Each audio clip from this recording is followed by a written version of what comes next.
when you can gain some perspective, because of course in the middle of a crisis you can't, but when you can gain perspective, there's always a lesson there. There's always something to learn. Program that you can just go online, pay $59 and do your own work. I can't stop reading that way. You can interpret that any way you want to start another conversation, but I am a survivor. Hey everyone, welcome to tonight's episode of Social Commerce Give It Up, and welcome to our guest, Kat Young. It's amazing to have her here. She is really a true example of how you can turn adversity into giving back and doing amazing things. So she has her personal coaching business, Your Infinite Paths, and her nonprofit foundation, Your Infinite Paths Foundation.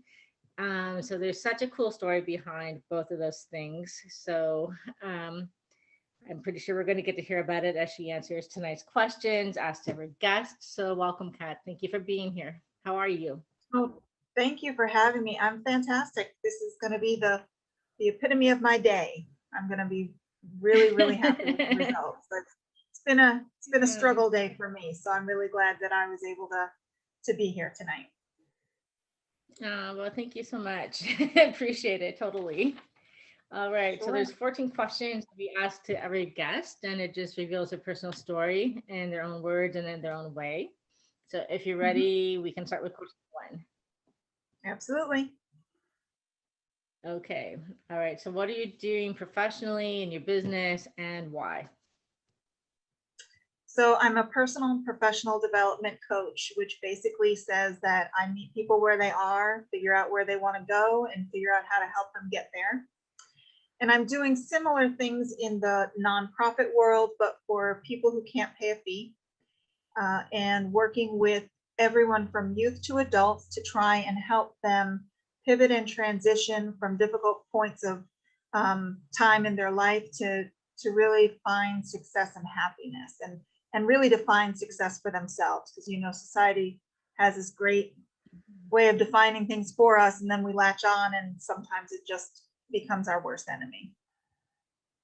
Oh, for sure. I know there's so many expectations and standards we can fall into and then get off path with what we're really called to do, what we really are truly meant to do. So that's Yes. amazing. Yeah. Um, so how did you start? Where did this all come from? Whew. So it actually started when I was much younger. I've always had this desire to help other people. In school, I was the mom of the school, and people came to me with problems even back then. Struggled through my whole life, really, but especially as a young adult, became a single mom, 3 kids. And I had to figure out what I was going to do to support us, because being on welfare, of course, is not a long-term plan. So I was able to open up a daycare and start supporting myself. Then from there, I went to legal services, then to uh, um, a manager of a psychiatric clinic, office manager. And then I decided, you know what, I'm going to start doing stuff my way instead of doing it by somebody else's path, their policies, their procedures, their way of doing it.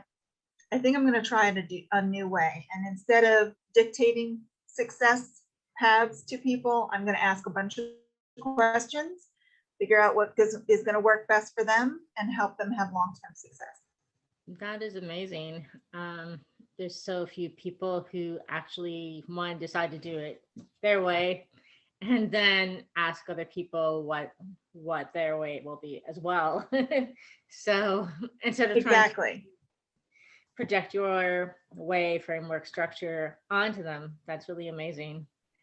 So Yeah, and of course, if they need a broader perspective, I certainly help them develop that, but it's very self-directed.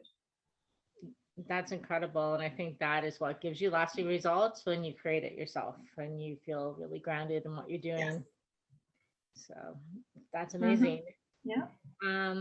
I know that we had a bit of a personal conversation a little while ago, and I hope this is okay to bring up. But I just think it was so powerful because it really stuck with me from that conversation. And your decision to remain on assistance with your kids because of the position you were in, or branch out and do something on your own and start a business on your own, came down to a matter of $2, right? Is that correct? $2. Yes. Yep. $2. I would have been with the appropriate child support, which I took. I was $2 over the limit at that time for getting any further cash assistance. I was still eligible, of course, for a little bit of housing assistance. I think some food stamps for a few more months, but yeah, it was a difficult decision, but I knew that I had to do it because I needed to teach my children that you have to forge your own way in life. You have to make those tough choices. Wow, that is so powerful. Given given the option, a lot of people would have scaled back and just, gone with the $2 just for the safety net. Yeah. That was like such a courageous move on your part. So it says a lot to who Thank you you. are. But that's why I'm doing the foundation the way I am, because had I had better support systems in place at that time, I would have found lasting success much faster. Mhm. And I want to be part of that safety net that people create for themselves so that they don't have to do it alone. It's very difficult to do that alone, but well worth the struggle. Yes, absolutely. Sometimes you just need the right support to get you to the place where you can just continue. Yeah. Amazing. Yes, absolutely. Yeah, thank you. So who are your clients in your coaching business? You said that you work with like a range of people. I do. Excuse me. I do work with a range of people. Most of them are women. A lot of them are struggling with setting healthy boundaries for themselves, learning how to say no and not feel guilty about that, learning how to let go of fear, and really coming up with a plan for whatever goal it is that they want, and really having the confidence to understand that maybe a pipe dream, but you can make a pipe dream happen as long as you have the skills and the support and the plan. And you're strategically thinking about every single step of what you need to do. And I guess the other piece is people oftentimes will bite off too much at a time. They'll say, okay, I'm going to do X, Y, Z, when really they just need to do X. Complete X and then go to Y and Z, and just really take your time and take the pressure off yourself and enjoy the journey. Half of the successful feeling of empowerment comes from enjoying the journey. It's stressful, it's difficult, but there's joy in there too. And you have to just slow down and acknowledge that joy. That is so important. And my mentor definitely shared that with me. And I get that. It's like, yeah, you have to step back and take a look and enjoy the process. But at the same time, you do need that support, because it's kind of like the feeling of, am I going to actually make it to the end? That type of thing. So yeah, totally get that. Yeah. So in terms of the nonprofit, how do people come into that with you and get supported in that way? So we have a website. People go on, fill out what we call an application, but it's an initial contact form. They let us know of the services we provide, what they need, and then I reach out to them and provide it. So in terms of workshops, we haven't done a lot of them because of the pandemic. We're starting them back up, especially for Mental Health Awareness Month. And we are reaching out to the communities. As I shared with you, we're only a year and a half old. So we're young, and we're developing partnerships with other nonprofits, government agencies, so that they know what we do and can refer clients to us. And that's not to replace them in a client's life, but to augment it. As I was explaining to a potential partner just this week, when you have a person who has food stamps and cash assistance and housing assistance and support groups and employment job search requirements, all these different pieces, you need somebody to help them make sure that all of those pieces are accounted for, placed in their full plan and broken down into pieces that they can manage and be successful with all of those entities without being completely overwhelmed. So that's the piece that we really offer other agencies. And of course, the stopgap measures for folks who are suffering from mental health issues. We are mental health first aid trained so that we can provide that support and referral to mental health providers. We are not a substitute for mental health providers, but we will hold safe space for a person until they can get an appointment, which is very difficult to get these days. Yeah. And of course, if they're in crisis, they're a danger to themselves or others, we would immediately get emergency intervention in place. Wow, that's incredible. And yeah, just hearing some of the things you broke down, any one of those things, especially when you're under stress, just dealing with any of that kind of paperwork, bureaucracy, I know from my own personal stuff, not that particular situation, but like legal papers regarding my separation and things like that. I'm just like, Yeah. holy moly, there's so many papers and I just can't think. So Yes, so to have right. a hand with that, it's like amazing. And just someone who knows the process, right, as a big picture, so you're not just overwhelmed by it and kind of check out. So that's Well, amazing. even if we don't know a particular process, having another person who's not in a crisis standing side beside you while you're in a crisis going through the process helps, because when you get overwhelmed and your brain stops working, I'm a survivor of domestic violence. Had I not had somebody help me fill out the paperwork to get a restraining order, I couldn't string two sentences together to find the right words to articulate exactly how in danger I was and felt.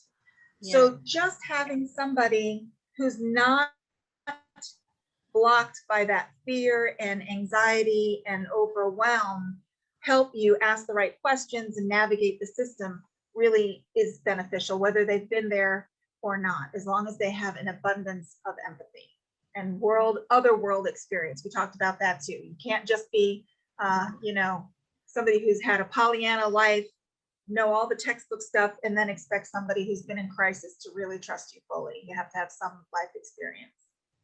That's true. And I think, well, we already talked about this in terms of coaching and stuff like that. Sometimes people feel like they need a lot of certifications. And of course, total respect to people who have achieved that. But sometimes you need the understanding just as much or more than anything else. So absolutely. Well, that's pretty powerful Exactly. stuff that you're doing. So how can people connect Thank with you. What are the best ways? And we'll throw this into the end of the video as well, but just so people hear it now. Oh, sure. Yeah, so the nonprofit has a website. It's yourinfinitepathsfoundation.org. We're also all over social media, Your Infinite Paths Foundation or YIP Foundation. My personal coaching, I don't have a website. I don't believe in them for coaching businesses, but I'm on social media, Twitter, Instagram, LinkedIn, and Facebook. So you can find me there at Y Infinite Paths, and on Facebook, Your Infinite Paths. Leave the coaching part off. Okay. Awesome. And my logos are really the most distinctive for the foundation. It's literally an infinity sign that has markings of a road. So it looks like a crazy sideways crazy eight road, which was intentional. And the other is a black tribal cat. Oh, I love that. Which is a symbol of strength for me. Amazing. I've always been like a big fan, definitely, of the infinity symbol. So both of those sound super powerful. Thank you. Well, that was question one and a pretty cool answer. Oh my gosh, that was just question one. Okay. Got 13 more, but they might not be quite as involved. We'll see. Okay. All right. Okay, so question two is, what would you never want to do as a job or profession, and why? Oh, what would I never want to do as a job or profession?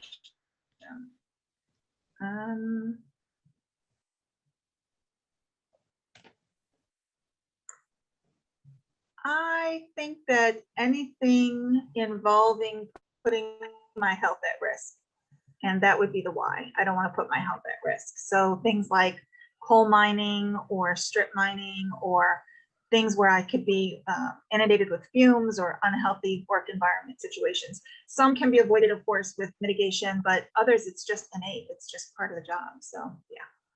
Yeah, that's a great answer. And yeah, I can't remember the name of the movie, but I remember watching that story with Julia Roberts. She was the actress who was advocating against a dangerous work Oh yeah, situation. yeah.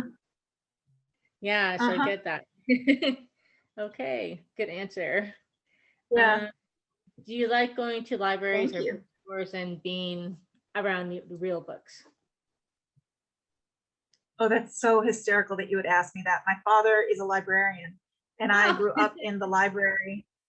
And I joined a book club a year ago, and I recently have set back a little bit because they'll go through a book in a week because they are doing it all on audio, oh my and gosh. I can't do it. I can't do it. I have to schedule time, sit in a comfortable chair, smell and feel and touch the book. It's just a completely different experience to do it that way. And I also feel like we need activities that take us away from the screen.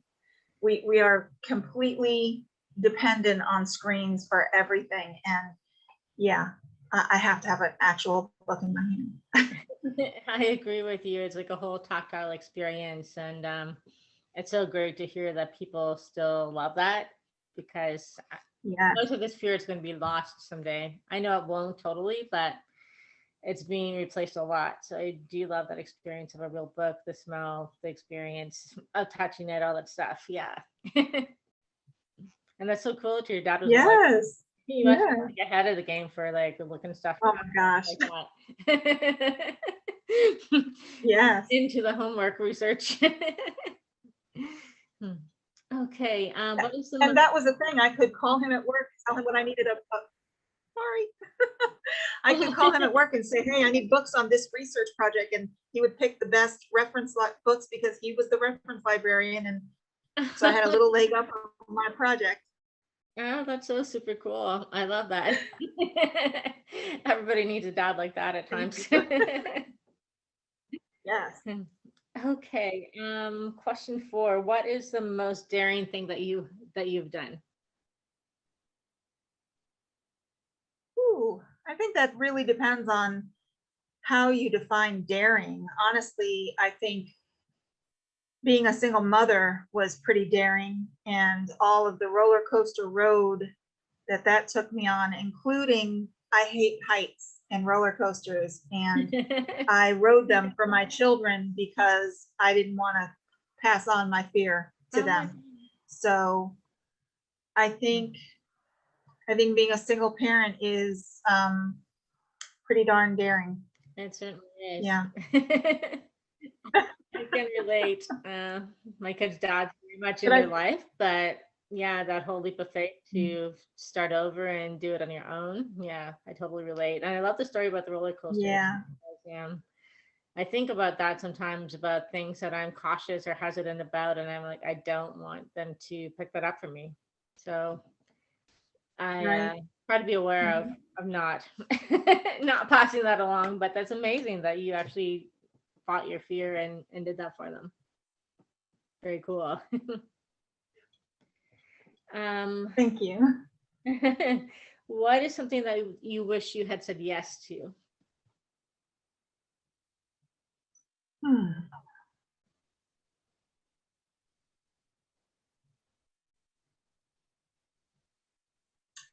Honestly, I don't think anything. I think the opportunities that I said yes to brought me to the next opportunity to say yes to. And I don't believe that I missed out on any opportunities. I may have delayed some here and there, Mhm. but yeah, no. I think there are a few things I might have said no to that I didn't, and which why it's so important to me to teach women the empowerment of the guilt-free no. But Mhm. yeah, I said yes to a lot. And I don't regret any of that, you know. That's the best answer you could give, truly, because I mean, you, yeah, I know that there's a right or wrong answer. I just mean that it says to me that you take chances and you go for opportunities and you're pretty ready to go with the flow. That shows up for you. And Yeah. I really like Yes, that. I love yes, the way you learned the power of no in that. So that's yeah, a difficult lesson for sure. No is not an easy word. yeah, very. Hmm. It's not, and you know, I can't say that I'm perfect either. I do still struggle to say no to my children, and they're all adults. But you know, in almost every area of my life, I can do it pretty well. So if I still spoil my kids, It's a mom thing. That's it okay. really is. Awesome. So cool. Okay. Well, sounds like you had a couple of these, but what was a pivotal moment? What was a pivotal moment that changed things for you?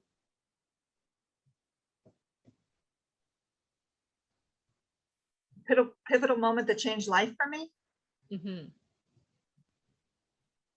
Whew, so many of them.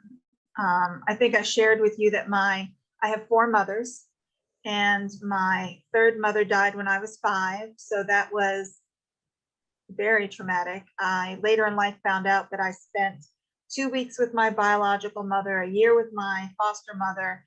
I had 3.5 years with my third mother. And then, of course, I have my fourth mother. So that's a lot of bonding and abandonment that happened early in life. I think the divorce was very pivotal.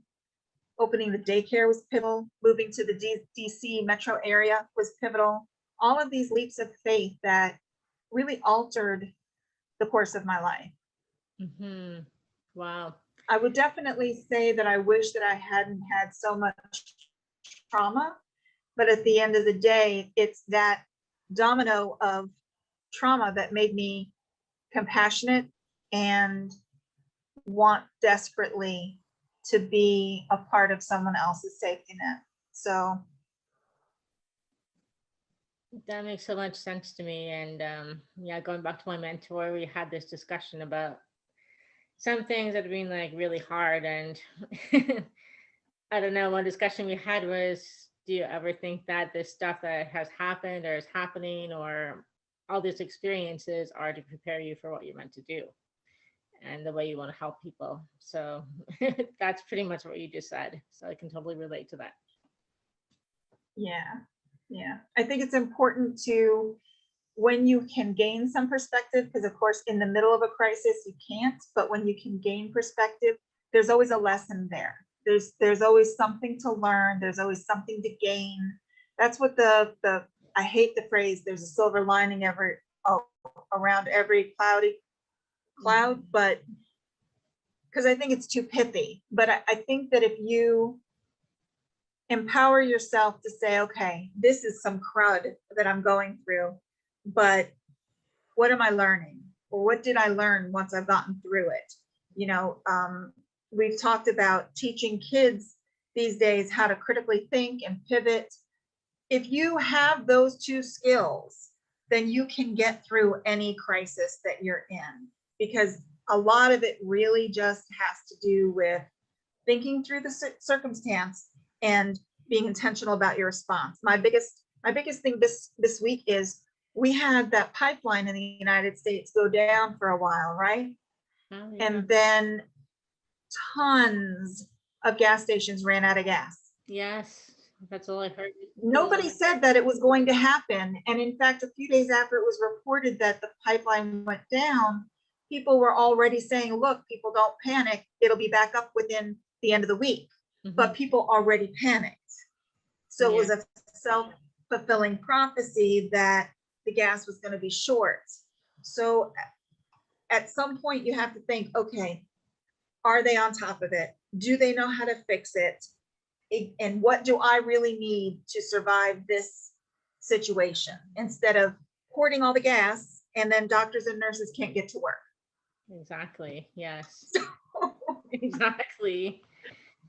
I totally hear you. And yes, we're pretty far from you guys, but that was all over our news this week as well. Lineups at the gas station and gas running out. So it sounded Yeah. pretty scary in some places. Oh, Hmm. yeah. Where I'm from in Waldorf, oh, very, very many gas stations ran out of gas. It was insane. Wow.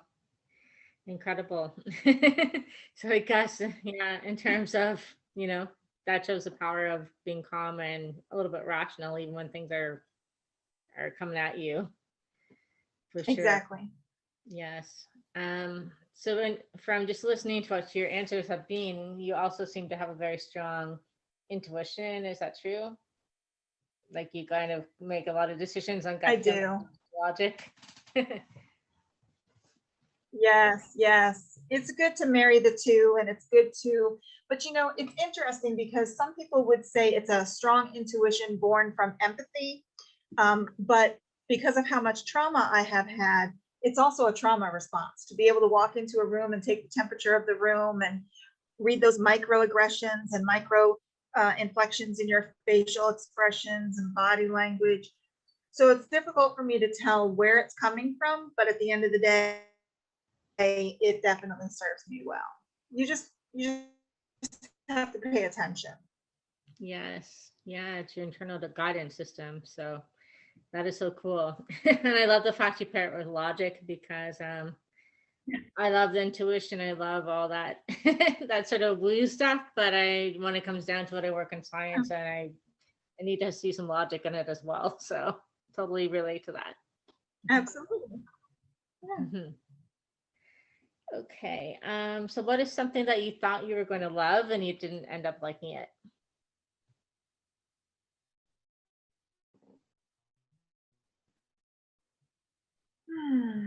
I think that the shine wore off of owning a daycare. I grew it from having just 6 kids to 12 kids with 2 employees, and I thought I would be able to do that long term, but I missed interactions with adults. Hmm. And so going an entire day repeating the same, no, Timmy, you can't do that today, or please don't hit Emma today. It was just a little too rudimentary and I was losing my grip on intellect. So I thought I might be able to make that a career for myself because, of course, it was so great to stay home with my children while they were young. But I had to pivot Yeah. and give back to the community in a different way. Wow. So do you feel like you were able to structure what you're doing now from having to structure that business at that time? Like it seems like you just created that out of, well, not out of nowhere, but kind of out of nowhere. Yeah.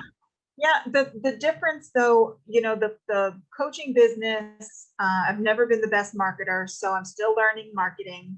And there are a lot of rules and regulations for nonprofit that had to be learned. So I had to go to training for that. And I have ongoing training, and the board and I work together to make sure that we are maintaining ethically and fiduciarily our responsibilities to the organization and the community. The coaching is a little bit different because, of course, all of us coaches handle our businesses differently. I'm not one of those coaches who's ever going to have an automated program that you can just go online, pay $59 and do your own work.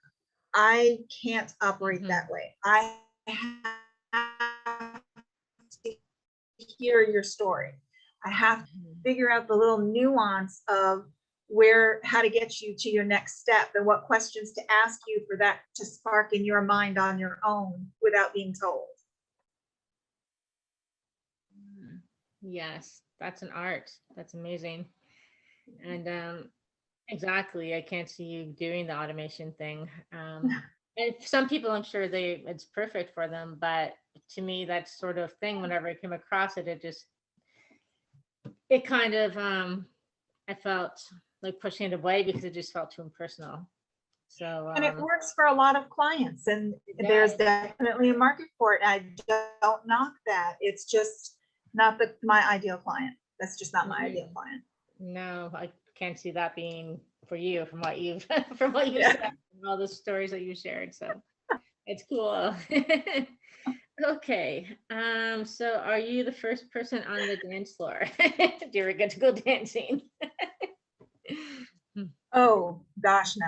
No, I'm probably the last one because I don't have any real rhythm. I just have my own. And if you don't like it, I don't care, but I need some cover for it. You just kind of want to sneak in.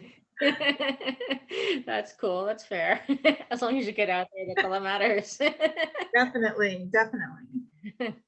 If there was only one thing you could share about yourself with other people, what would that be?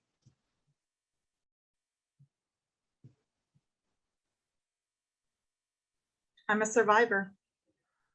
And you can interpret that any way you want to start another conversation, but I am a survivor. That is so super evident and so powerful. And what I would share about you from that little bit I have known you is that you're teaching other people to be that too, in a powerful way, I beyond try. just surviving but flourishing. So Yeah, I really try. I do. uh, I love that, and people need that so much, especially now. I mean, always, but I think that almost every person I know on some level is just finding it a little rough right now. Exactly. And I just had that same exact conversation with my board of directors this week. It's just right now, it's a struggle for literally everyone. And there's no shame in that. People should take the stigma off of meeting one another. We were not meant to be islands. We were supposed to be interdependent from the beginning. And all of a sudden, somebody coined this self sufficiency phrase and got on the bandwagon that you're supposed to do it all alone. No, no, ma'am, no, sir. We are all supposed to work together to benefit the community and ourselves. Yes, and maybe that's some of the lesson in this time right now because yeah, exactly. It's there's such a stigma in well, Canada, I'm sure the United States as well, just to like not need anything or ask for anything or Right. it's kind of like a sign of weakness, right? To say that you need some support. Exactly. And I'm all for capitalism, but I say I'm all for responsible capitalism. Mm, Make sure that you're well taken care of and you are doing what you need to support your family and have cushion, but don't let somebody suffer when you don't have to. That's just no, irresponsible to me. exactly, exactly. um, okay, so what is your favorite word and why? And what is your least favorite word and why? Whew. Um, my least favorite word.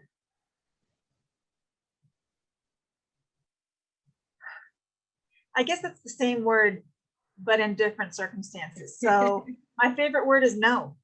And when it is my favorite word, it's when I feel like I can say it with compassion and strength. And I hate being told no. Mm-hmm. I think that's the most interesting answer I've had so far to that question because Really? I've had people say they hate the word no, but I've never, your version of why you love the word no is so powerful. Oh, thank you. So it's like the perfect dichotomy or dual aspects. Love it. So Yeah. that's a great answer. Totally Thank understand you. that. Thank you. Well, I think I already know the answer to this, but do you fight fair in an argument? Ooh, 99% of the time, absolutely. I think that it's irresponsible not to, but I also have this, what people coin as a toxic trait. If I don't think that I can have a productive conversation, I've gone days without talking to people because every time I think about the conversation, I just, because I'm a Scorpio, Italian, Irish woman, I will lash out in a second if I have that opening and I'm not working on myself daily. So I have to be very careful how I choose my words when I'm angry because you can't take those words back. No.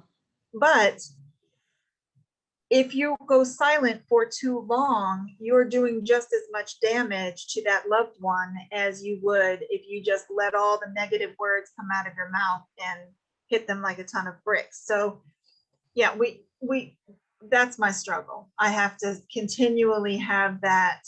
And then you always want to know, is this going to really matter in a year? Is it really worth being angry and upset? Or is it worth just saying, hey, you know what? I was angry about XYZ, but I'm not anymore. So let's move forward. That is really, really powerful and not easy to get to. Yes. Oh no. Yeah, it's a struggle. But if you care about somebody and you want them in your life, you have to make those decisions every time you have a conversation. Yes. I know if I'm grumpy or tired, or I just want to get that last thing in just so it can be right. Yes. Process just to be like, okay. Yep. That is a really insightful answer. Thank you. Okay, so who in history would you help or stop if you had the chance?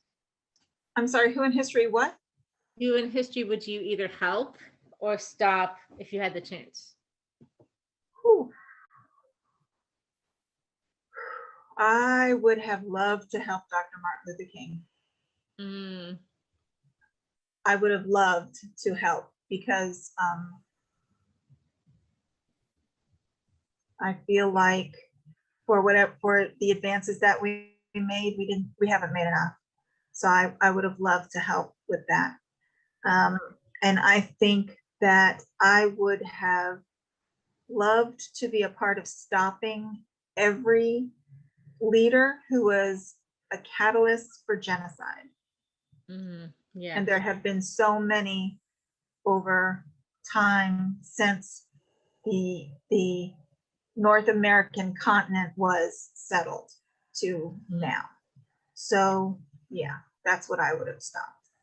Oh, that's incredible and such a great answer for sure. And yeah, Martin Luther King, if he had more support, and I wonder what would happen truly. Yeah, and if he didn't have people, eroding his progress, we would have been a little bit further. So yeah, I would have definitely tried to help him. Yeah, okay, awesome. Okay, so this one is just for fun. So sweet or sour candy, chocolate or salty snacks? Okay, so definitely sweet, but I have to be careful with all these snacks because I'm diabetic. I think it depends on the snack. Like I love popcorn, but I prefer kettle corn. So there's that little sweet to it. Oh, that's a perfect sweet and salty. Yeah, but I love potato chips and dip. So there's a little bit of it all in me, So yeah. It's a little bit little salty, a little sweet, kind of like my personality. Do you like the Chicago popcorn? I've never had Chicago popcorn. What is that? Yeah, you gotta try it. It's cheesy and it's caramel mixed together. Really? Yes. Oh, I'm gonna have to try that. It's pretty good. It's pretty addictive. Okay. Well, I have homework after the interview. You do. It's kind of like a amped up version of the kettle corn. Okay, cool. So the last question is, what fictional place do you wish you could visit if you could choose one? What fictional place would I go? I would love to live in Wakanda. And why would that be your choice specifically? I think that they had not only the technology advances, but the sense of community that I would love to see. That even though there were separate tribes, there was respect among them, and they saw how they were interconnected. That's amazing. Yeah, exactly. That's kind of like a small utopia. Yeah, exactly. Okay, awesome. Well, what's your fictional place you'd love to live? Oh, wow. I'm not exactly sure what it's called, but I'd love to take the magic carpet ride in Aladdin, and it's just got the world. Yes, It's got yeah. France, it's got So the stay in this world, but just fly around and explore. exactly, yes, yes, with the handsome prince. That sounds like perfect to me. Oh, that's amazing. Thank you for asking. Absolutely. Okay, well, you made it through all the questions, so you're an awesome guest. Thank you so much for being here. We're going to make another reference to how we can connect with you following the video. Okay. But love what you're doing with Infinite Paths, and definitely will be referring people to check out your stuff. Thank you so much. I appreciate it. And thanks for having me. This was actually a wonderful interview. The mix of professional and personal was just great. Thank you. Well, thank you so much. Loved talking to you, and we'll talk to you again very Sounds soon. good. Sounds good. Okay. Have a great night. You too. Bye-bye. Bye. 'Cause with you by my side, I gotta ride.